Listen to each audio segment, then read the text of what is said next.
منذ 24 من أيار 1818 حين دمر إبراهيم باشا الدرعية، وجدوا 3 رجال إنجليز في الدرعية على هيئة مطاوعة وهابيين، كانوا بشكل عملي يوجهون عبد الله ابن سعود ابن عبد العزيز ابن محمد بن سعود.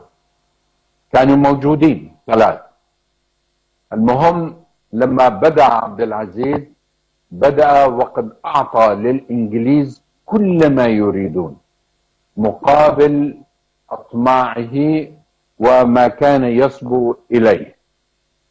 وقلنا إن الوهابية وهابيتان: الوهابية الأصولية التي نشأت في الهجر، نعم، والوهابية الرسمية وهابية عبد العزيز، وهابية السلطان.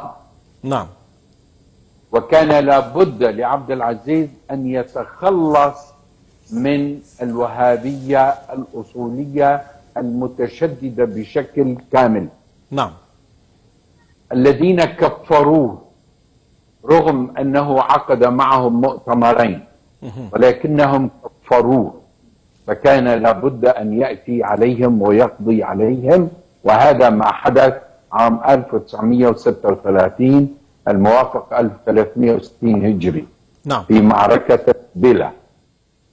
أريد أن أقول إن عبد العزيز خاض بتوجيه الإنجليز 23 معركة، من لدن خرج من الكويت 1902 لغاية 1932 حين أنشئت المملكة السعودية.